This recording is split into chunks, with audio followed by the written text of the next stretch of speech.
जय भोलेनाथ। मित्रों, आप सभी का एक बार फिर से स्वागत है। दोस्तों, हमारे सनातन धर्म में मनुष्य के पुनर्जन्म को लेकर एक अवधारणा है कि जो मनुष्य जन्म लेता है, उसकी मृत्यु निश्चित है और जो मरता है, उसका पुनर्जन्म भी निश्चित है। परंतु एक जटिल प्रश्न यह उठता है कि क्या मृत्यु के बाद दोबारा से उसी परिवार में आत्मा का पुनर्जन्म संभव है?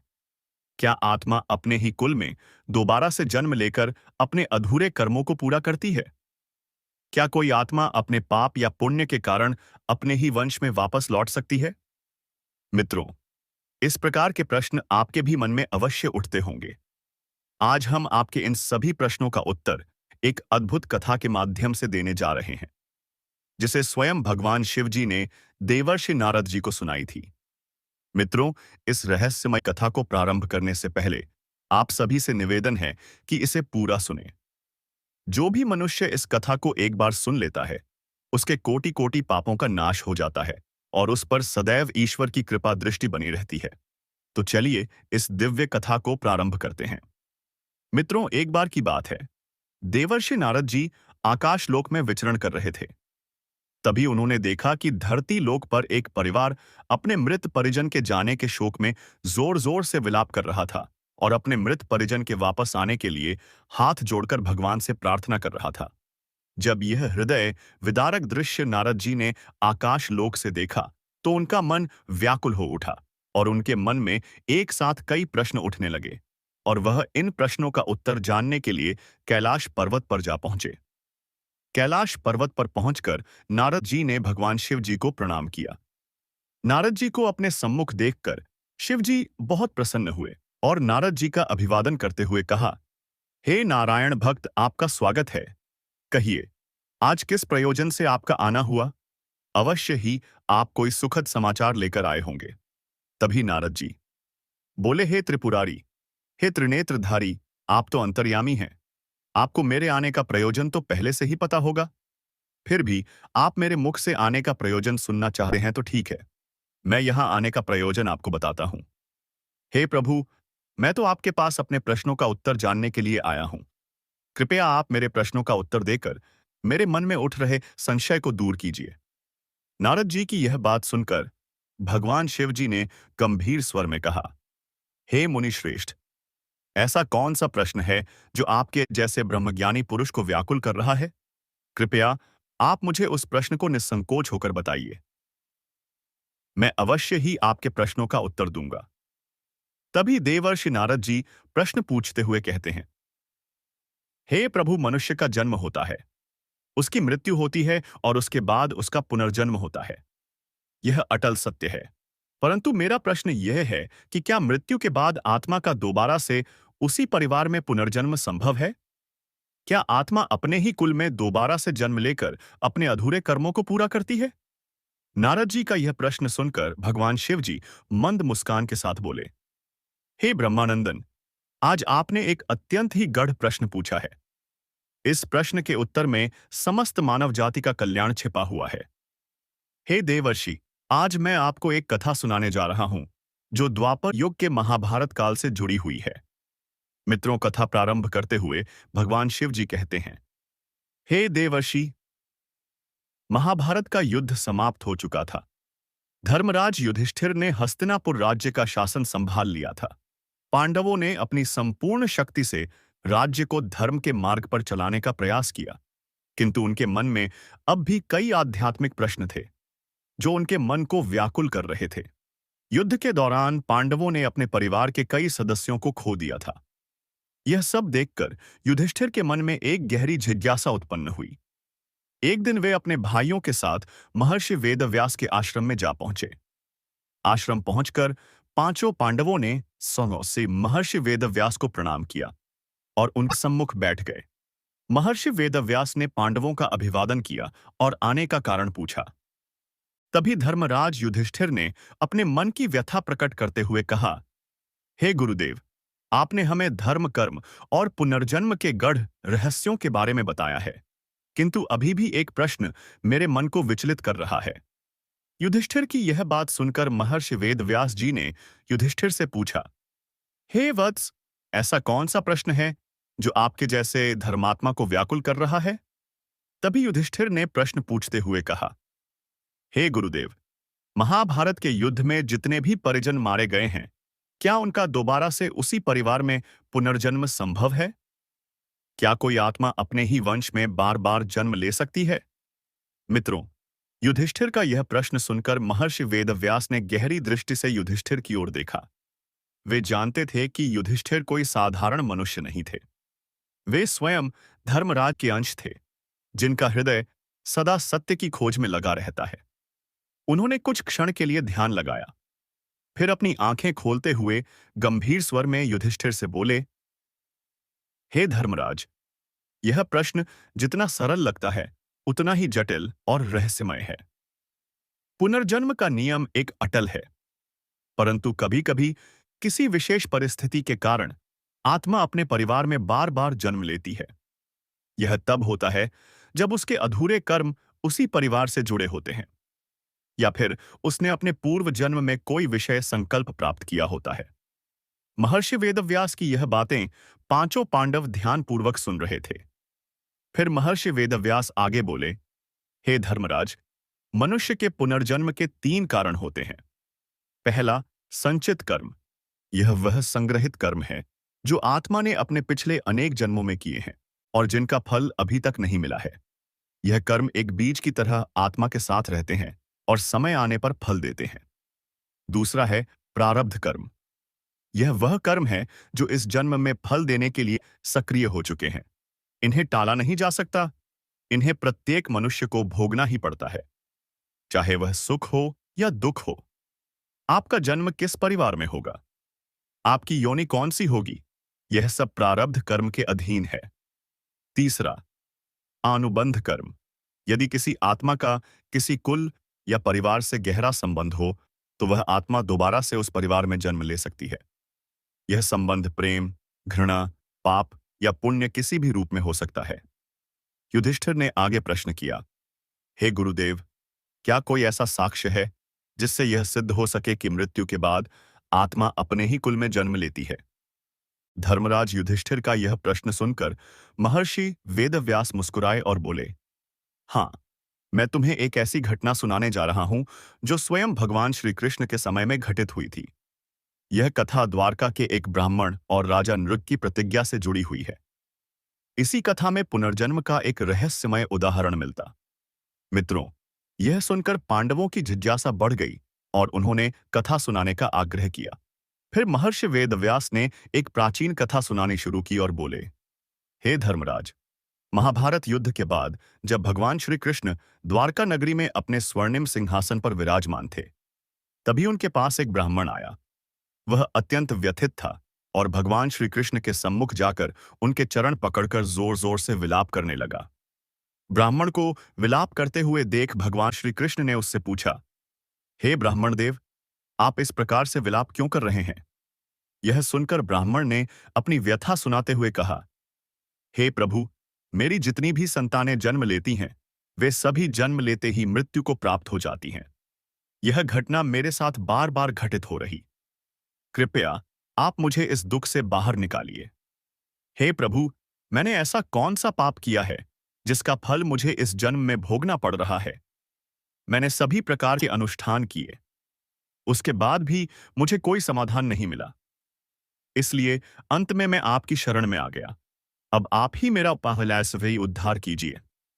मित्रों, महर्षि वेदव्यास जी के मुख से यह सुनकर युधिष्ठिर के मन में कौतूहल उत्पन्न हुआ और बोले, हे गुरुदेव, क्या श्री कृष्ण ने ब्राह्मण की समस्या का समाधान किया? महर्षि वेदव्यास ने उत्तर दिया, हाँ, किंतु इस घटना में एक गूढ़ रहस्य था। ब्राह्मण के लिए यह कोई साधारण घटना नहीं थी। उसके साथ जो भी घटनाएं घटित हो रही थीं, यह सभी उसके पुनर्जन्म और कर्म के बंधन से जुड़ा हुआ था। अब तुम इस कथा को ध्यानपूर्वक सुनना मित्रों। पांचों पांडव अब पूरी तरह इस कथा में डूब चुके थे। महर्षि वेदव्यास मुस्कुराए और बोले, हे धर्मराज युधिष्ठिर, भगवान श्री कृष्ण ने ब्राह्मण को प्रेम पूर्वक उठाया और उसे समझाते हुए बोले, हे ब्राह्मण देव, जीवन में काल चक्र तो निरंतर घूमता रहता है। जन्म और मृत्यु का खेल अनवरत चलता रहता है।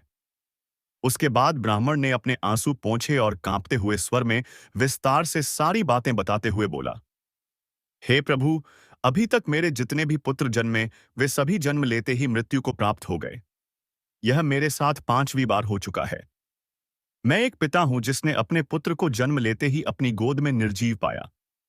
क्या यह मेरे पूर्व जन्मों के पापों का परिणाम है? क्या मेरी आसमां पूरी आत्मा किसी शाप से बंधी है? क्यों मेरे पुत्र इस संसार में आते ही चले जाते हैं? मित्रों, ब्राह्मण की यह पीड़ा सुनकर सभा में उपस्थित सभी दरबारी और नागरिक व्यथित हो गए। लोग आपस में चर्चा करने लगे। क्या यह ब्राह्मण किसी श्रापित कुल का है या फिर भगवान की कोई विशेष लीला है? क्या इसे किसी ऋषि या देवता ने श्राप दिया है? वहां उपस्थित सभी लोग सोच रहे थे कि जब स्वयं भगवान श्री कृष्ण इस धरती पर विराजमान है, तो किसी भक्त को इतना कष्ट क्यों मिल रहा है? क्या इस ब्राह्मण के भाग्य में ही ऐसा दुख लिखा है? ब्राह्मण अत्यंत दुखी और व्याकुल था। उसका हृदय पीड़ा से इतना अधिक भर गया कि उसका विवेक क्षीण होने लगा और उसे क्रोध आ गया। आड़ गया। उसने क्रोध में आकर भगवान श्री कृष्ण से कहा, हे द्वारकाधीश, आप तो स्वयं नारायण के अवतार हैं। आप त्रिकालदर्शी हैं। आप जगत के पालनकर्ता हैं। फिर भी आपने मेरे इस दुख को देखा और चुप रहे। यदि आप मेरे पुत्र को वापस नहीं ला सकते, तो मैं समस्त द्वारका को श्राप दे दूंगा कि यहां किसी भी कुल में कोई पुत्र जन्म नहीं लेगा। ब्राह्मण के इस क्रोधपूर्ण वचन को सुनकर वहां उपस्थित सभी लोग भयभीत हो गए। उसी समय सभा में राजा नृग भी उपस्थित थे। उन्होंने ब्राह्मण की पीड़ा से लिप्त वचनों को सुना तो उठकर खड़े हो गए और आगे बढ़कर प्रतिज्ञा की, हे ब्राह्मण, तुम व्यथित मत हो। मैं सौगंध खाकर कहता हूं कि यदि इस बार तुम्हारा पुत्र जन्म लेकर भी जीवित नहीं रहेगा, तो मैं स्वयं अग्नि में प्रविष्ट होकर प्राण त्याग दूंगा। भगवान श्री कृष्ण ने राजा नृग को देखा और मुस्कुराने लगे, क्योंकि वे जानते थे कि इस घटना के पीछे एक गहरा रहस्य छिपा हुआ है। जब राजा नृग ने यह प्रतिज्ञा ली तो श्री कृष्ण ने एक रहस्यमय मुस्कान बिखरे उनके नेत्रों में एक दिव्य चमक थी, मानो वे जानते थे कि आगे क्या होने वाला है। उसके बाद राजा नृग ने ब्राह्मण से कहा, हे ब्राह्मण देव, इस बार जब तुम्हारी संतान जन्म ले तो मुझे बुला लेना। मैं स्वयं अपनी दिव्य शक्तियों से उसकी रक्षा करूंगा। कोई भी उसे मार नहीं पाएगा। ब्राह्मण को राजा नृग पर विश्वास हो गया। फिर उसने श्री कृष्ण के चरणों में प्रणाम किया और अपने घर लौट गया। मित्रों, युधिष्ठिर ने उत्सुकता से महर्षि वेदव्यास से पूछा, हे गुरुदेव, क्या इस बार भी वही होगा जो पिछले 5 बार से उस ब्राह्मण के साथ हुआ? क्या राजा नृग अपने वचन को निभा पाएंगे या फिर इस घटना के पीछे कोई दिव्य लीला चल रही थी? अब तो सभी पांडवों की दृष्टि उस दिन पर टिकी थी जब ब्राह्मण की संतान का जन्म होगा। द्वारका के नागरिक भी उत्सुक थे, क्योंकि यह केवल एक पिता की पीड़ा ही नहीं, बल्कि पुनर्जन्म और कर्म के रहस्यों से जुड़ी एक महत्वपूर्ण घटना थी। मित्रों, कुछ समय बाद ब्राह्मण के घर में एक बच्चे ने जन्म लिया, किंतु जन्म लेने के कुछ ही समय पश्चात उसकी मृत्यु हो गई। यह देखकर ब्राह्मण विलाप करने लगा और क्रोध में आकर राजा नृग को ताने मारते हुए बोला, हे राजन, तुमने तो कहा था कि तुम मेरे पुत्र की रक्षा करोगे, परंतु वह फिर से मृत्यु को प्राप्त हो गया। क्या तुम्हारी प्रतिज्ञा व्यर्थ थी? मित्रों, राजा नृग को अपनी शक्ति पर अत्यंत विश्वास था। उसने संकल्प लिया कि जब तक वह इस रहस्य को सुलझा नहीं लेता, तब तक वह आश विश्राम नहीं करेगा। इतना कहकर राजा नृग सबसे पहले इंद्रलोक की यात्रा की। उन्होंने स्वर्गलोक जाकर देवराज इंद्र से पूछा, हे देवराज, क्या ब्राह्मण का पुत्र मृत्यु के बाद यहां पर आया है?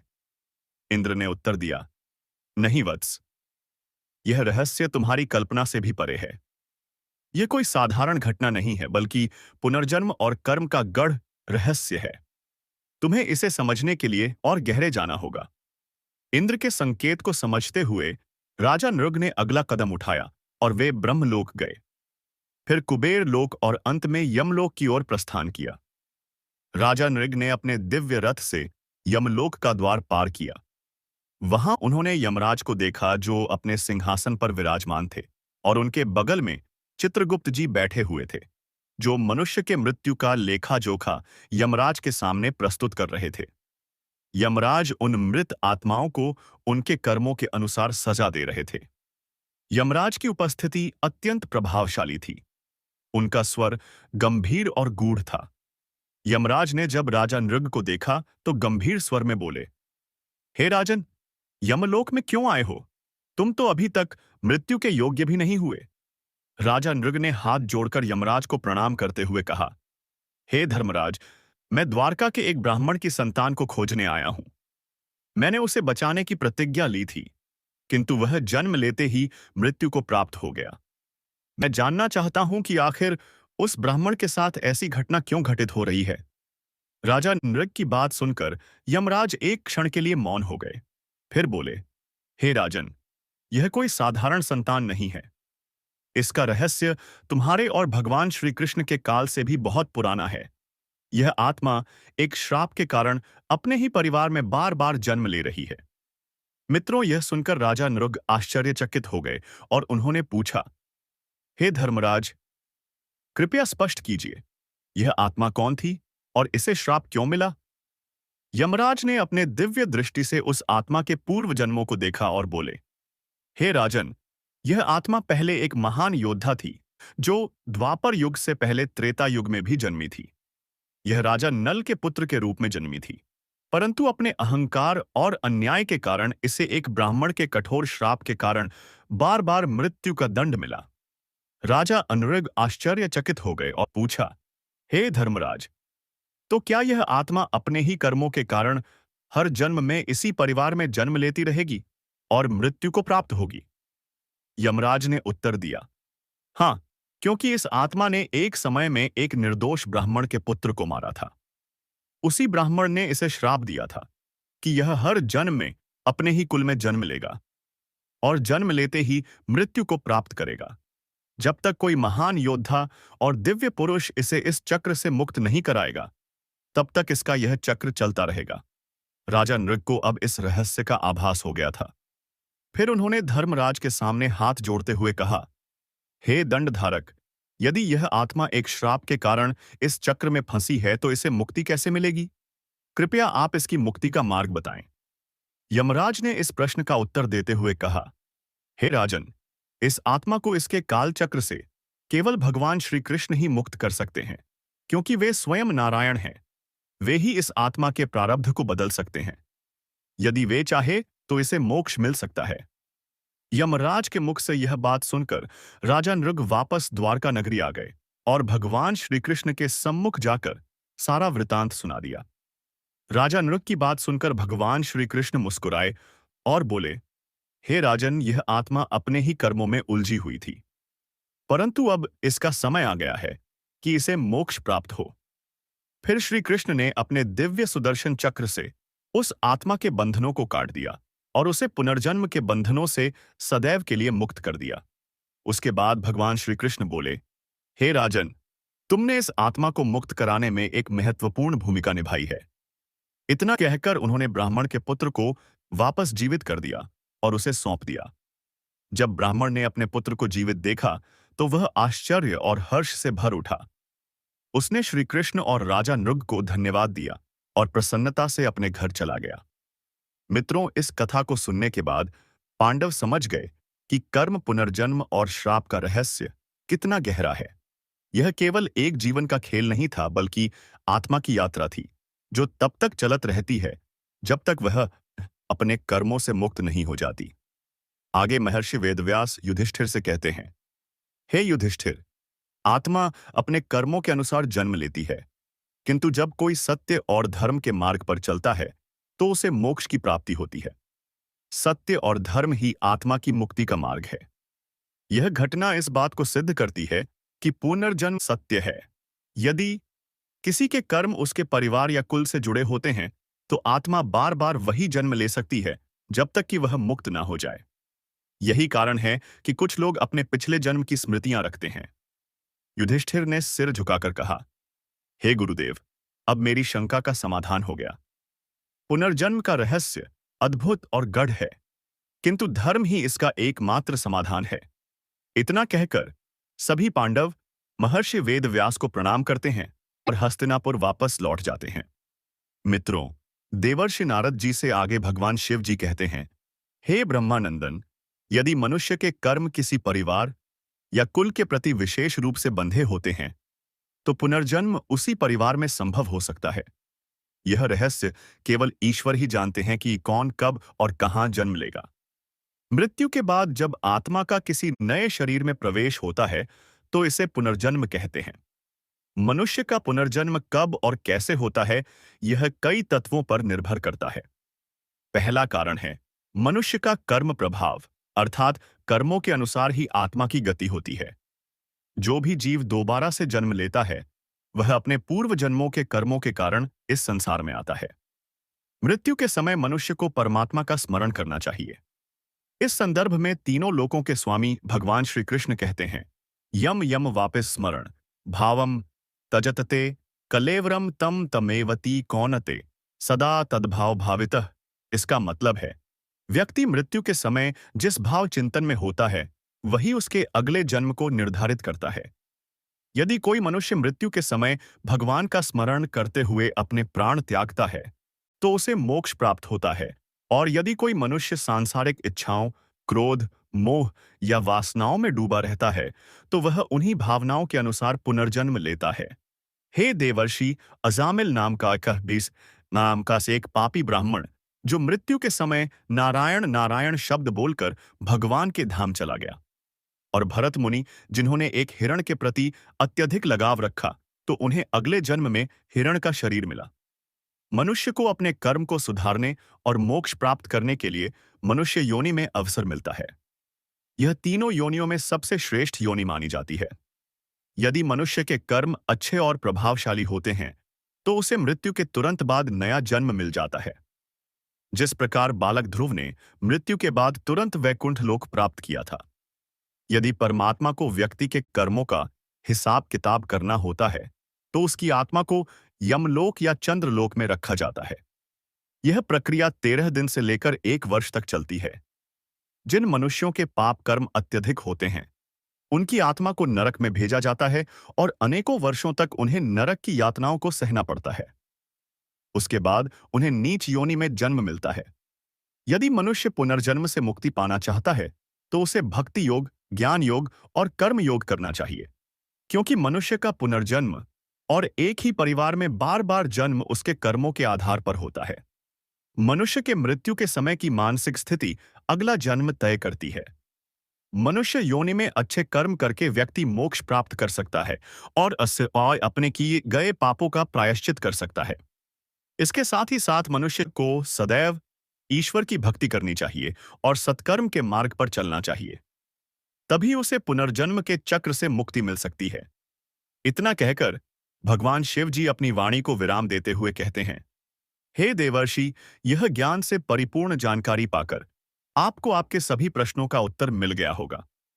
यह सुनकर नारद जी कहते हैं, हे प्रभु, आपके मुख से यह महत्वपूर्ण जानकारी पाकर मैं धन्य हो गया। आज आपने मेरे इस प्रश्न का उत्तर देकर मेरे साथ समस्त मानव जाति का उद्धार किया है। प्रिय मित्रों, इस प्रकार से आज का यह अद्भुत प्रसंग समाप्त हुआ। आशा करते हैं आपको यह जानकारी अच्छी लगी होगी। मित्रों, आपको यह कथा अच्छी लगी हो तो जय भोलेनाथ, जय श्री कृष्णा अवश्य लिखें। प्रिय मित्रों, वीडियो देखने के लिए आप सभी का बहुत बहुत धन्यवाद।